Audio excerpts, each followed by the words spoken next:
Michael Jackson throws down with Jimi Hendrix in another episode of the LSD-infused acid trip that is JoJo's Bizarre Adventure, Golden Wind.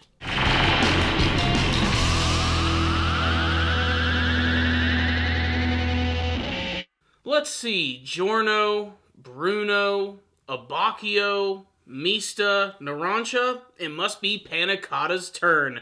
That's right, it's time for an episode which focuses on the gelatin dessert named Panna Cotta Fugo, and it's going to involve him and his friends journeying to the ancient city of Pompeii, one that in the history books is known for being a city that was decimated by a giant volcano. And there he's going to do battle with a man who has the power of mirrors. While it might not be the most exciting of stand abilities, it serves as a great segue to Panna Cotta Fugo, what his backstory is, and what sort of dangerous stand that he has, which might be one of the most devastatingly disturbing stands that I've actually seen from the entire series. So let's just go ahead and dive right in. Like I said, most of this episode serves as an excuse to see Panna Cotta Fugo's backstory, but it immediately picks up from the end of the last episode where Bruno and his gang are getting ready to go to this very specific vehicle which is going to allow them to get Trish back to the boss. But there's going to be a lot of things in their way. Most of this episode consists of being reintroduced to the city of Pompeii,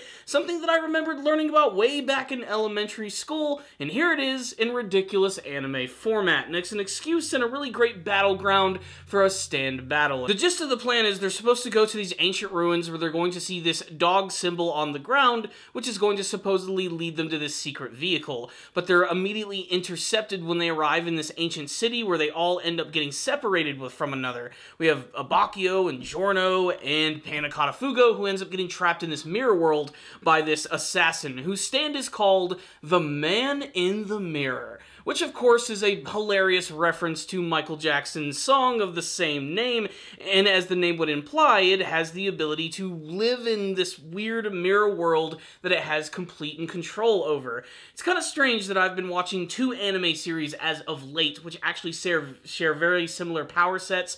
There's a character in the One Piece anime and manga series who goes by the name of Brûlée, who also has the ability to control mirrors and create her very own mirror dimension.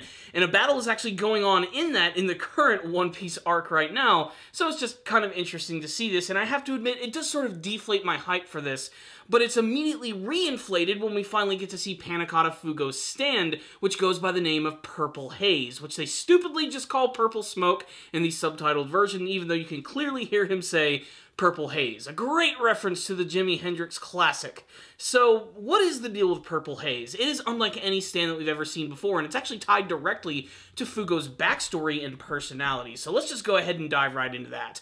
Like a lot of the other members of Bruno Bucciarati's gang, Panna Cotta Fugo's backstory is really fucked up. He actually came from a very wealthy family, but the problem is Fugo himself, while he was a young protege and genius, had a really short temper. There were even a couple of times where he attempted to kill his father just randomly, but only stopped himself at the absolute last second. Eventually, he was so smart that he ended up going to college very early on, where he was almost sexually molested by one of his professors. Clearly, this episode is not sugarcoating the intensity of this scene, as it eventually escalates to the point where Fugo literally kills this guy by bashing in his brains with a book. Never underestimate the power of reading. However, even though this was clearly in self-defense, he was still charged, but he was ended up saved by his parents, but they effectively disowned him at this point. They're not going to deal with this problem child anymore, which led him to living on the streets and eventually meeting Bruno Bucciarati, where he joined his gang. But it was during this time that he actually met Polpo and manifested his stand for the first time, the Purple Haze, and in this episode we get to learn of its amazing abilities and how destructive they are. Just like Fugo, the actual stand has a short hair trigger where when it suddenly loses control and starts punching things, it releases a deadly mist, a viral bacteria, if you will, that will absolutely just digest everything from the inside out. And even the effects in the real world have their effects in the mirror world as well. It seems as if Fugo is actually trying to utilize his stand in the real world in order to harm this guy who's using these powers, but he's also strategically using this to try and communicate with his friends. A lot of the drama of the episode actually comes from Giorno and Abbacchio constantly bitching at one another about deciding what to do. Abbacchio wants to get the fuck out of here and not get killed, and Giorno, of course, wants to save his friend. This leads to a massive conflict between the two characters, with Abbacchio almost leaving at the end of the episode until suddenly a mirror is broken, and it's clearly some sort of code that Fugo is leaving for Giorno to try and decipher.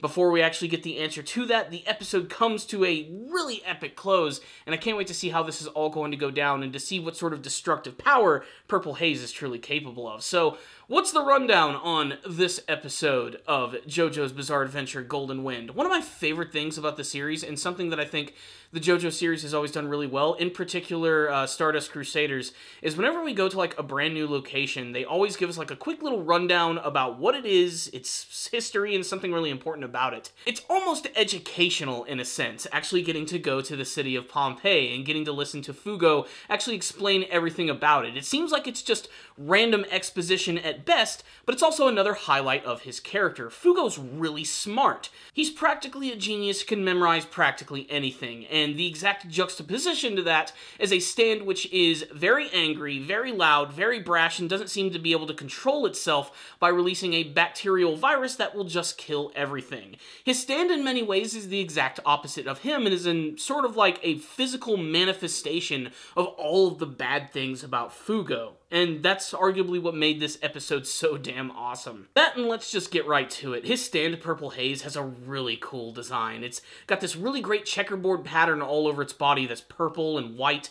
It also has kind of like a weird knight-like mask, which kind of gives me the vibes of Silver Chariot from Polnareff from Stardust Crusaders. But overall, it's just a giant, super pissed-off monster man, which is releasing all of this virus on everything, which is causing it to disintegrate. It's shown in really disgusting detail when these crows are actually flying around, and when they fly into the mist, they suddenly just start melting into bird goo. One thing that is kind of tired about this episode is how Abbacchio is still butting heads with Giorno. He just refuses to accept any of his ideas, despite the fact that he's almost saved them multiple times and come up with great plans thus far. Really, it's just an excuse to have another rival for his character, and I know there's going to be that point where they finally decide to get over their bullshit. But the cool thing about Giorno is that he always manages to keep his cool, and he always manages to not end up getting his ass handed to him by all of these guys at the absolute last second. I was waiting for Abbacchio to just blow up on him in this episode, and it never really happened. He just sort of said, fine, do things your own way. I'm gonna walk this way in the desert, R2, you go that way. Overall, though, Panna Cotta Fugo's episode was pretty exciting, which is why I'm going to give this episode a 4 out of 5. I'm very excited to see more,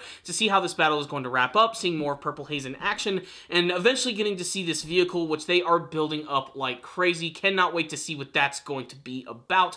But just like the last couple of episodes, it looks like we're going to be getting a two-parter focusing on one of the main characters of the series, their proper introduction to the show. So this is definitely one that you do not want to miss. 4 out of 5 from me. I'd love to hear your thoughts about the episode. If any of you guys did watch it, tell me what you thought in the comment section below, and what you hope to see from the rest of JoJo's Bizarre Adventure Golden Wind. Thank you all for watching this review. I'll see you all next time, and as always, stay down there, baby.